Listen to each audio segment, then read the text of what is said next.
Generically speaking, we all have similarities and differences, but it's a no-brainer that the human being is so unique to the most minute detail of our core existence.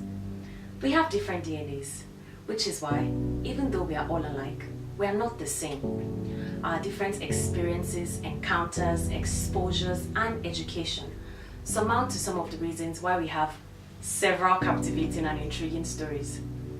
I, for one, being Nigerian, have been blessed with some very indigenous ones. That's why, in connection to my passion, which is largely dependent on a relationship with young people, I have decided to start this channel. My name is Sheyi Ugo, and you are welcome to my channel. I finally said it. Wow. And you are welcome to my channel. Okay, on a more serious note, I'm deeply appreciative that you have decided to stop by. And well, I'm not going to bore you any further. I believe that as we advance in the course of the year and as we go through each of these episodes, you will get to find out more bits and build-ups about my persona. But for today, I'd like to dive straight into our very first topic for 2019. What is self-awareness? Why is it important that we be self-aware? How do we know if we're truly self-aware? And what are some of the things we can do to be more self-aware? For me, self-awareness is simply knowing who you are, knowing how other people see you, and knowing how you fit into the world. I'll say that again. Self-awareness is understanding who you are, understanding how people see you, and understanding how you fit into the world. So, there comes a time when you look in the mirror and you realize that that image you see, that's all you'll ever be. Harsh, but true. You have two choices. Accept it or don't. Take it or don't take it. Speaking of mirrors, mirrors are a symbol of self-reflection. Now, as important as it is for us to self-reflect, it's equally important that we self-inflect. And self-inflection is one of the tools that helps us become more self-aware. Well, why is it important that we be self-aware? Tons and tons of research has shown that people who are self-aware are more fulfilled in life. They are more confident, they have better relationships, and they are better communicators. They perform better at work. They are less likely to lie, steal, or cheat. And they are more effective leaders. They are generally more profitable. Such accolades. Did you know that there are two kinds of self-aware people? Group 1, those who think they are self-aware, and those who are. 95% or more belong to group 1, including yours truly. Can you imagine?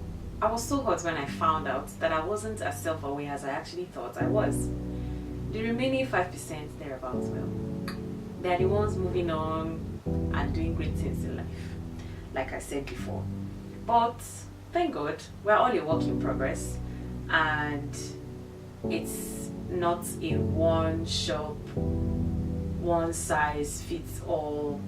We are going to keep growing, we're going to keep learning, and as we advance, we have more exposures and better education. We'll be able to unlearn some things that we have become so adamant with before, and relearn new things that are important to our growth, even beyond just being self-aware. So, moving on, like I said before, how do we become more self-aware? First things first, honesty. So I tagged it, honesty, integrity before reputation.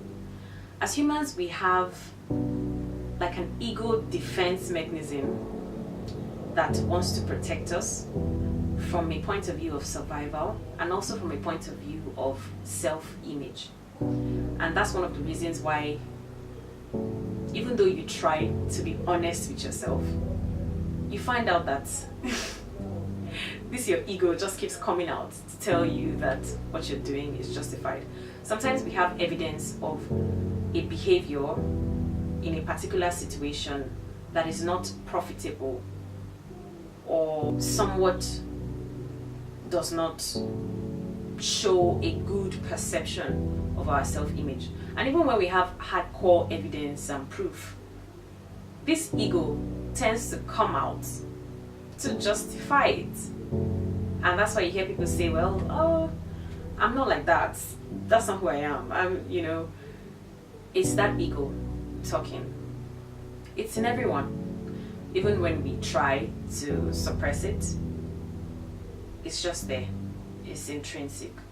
So even though we have not been totally honest, sometimes we want people to see us as having integrity first. Whereas it's important that you tell the truth to yourself, because if you've not been honest with yourself, it's kind of difficult to be honest with someone else. So always tell yourself the truth before you try to tell other people the truth. I really didn't give it a heading, but I just kind of, broke it down. Like, even when we think that we are being honest, this ego defense mechanism that we mentioned before somehow tends to deter us from seeing the actual picture. So even when I say, oh, I'm being honest, like I'm soul searching, I'm being deep here, like I'm being truthful to myself, there are still going to be some blind spots that even when I'm totally sure that I brought it all out, those parts are still blank because of this ego defense mechanism. So what do? I found a little exercise that kind of helps, and I think that you should try it. Get 2 pieces of paper. On one, write out a list of things that you consider to be your strength. Describe them out. Make sure you use I am. So let's say, for example, I am intelligent, I am organized, I am family oriented, I am. Just make sure you use I am, I am, I am. Describe all of the things that you consider to be strengths plus to you. Now on the other paper, pick each point of every I am that you stated and write out your most immediate behavior in the area of that strength. So let's say, for example, pick out I am family oriented, and then write out your most immediate behavior that has shown or proved how you are family oriented. Say, okay, I called my mom last week. I organized my sister's birthday party. I went to my brother's first day at school or something like that. Describe your most immediate behavior regarding each of those strengths. Make sure that you are very specific and you're very genuine. Now pick both papers, compare and contrast, and I promise you that you will notice discrepancies. Like if you say you're family oriented and last time you called your mother or you saw your father was like 2 months ago, something is going to tell you that what you say you are, maybe you're lacking a little bit.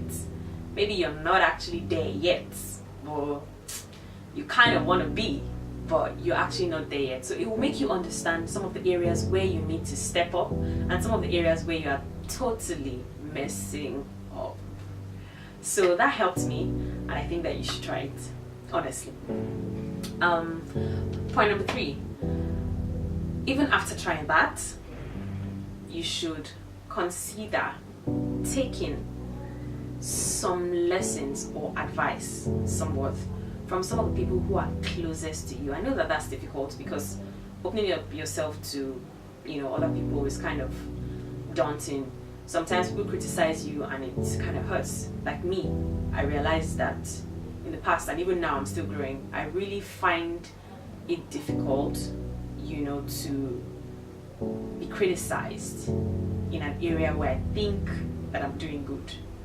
Do you understand? So if someone says, oh, you're not that good of a singer, your voice is kind of crooked. It's like, oh, I thought I was killing it. Do you understand? But I think that when it comes from people who are closest to you, like family or some of your very, very best friends or people who know you, who have been there, maybe not necessarily you asking them to tell you, but sometimes from your behavior, what they've said, I really don't think that you do this so well. I really think that you should try to be better at your character in certain area.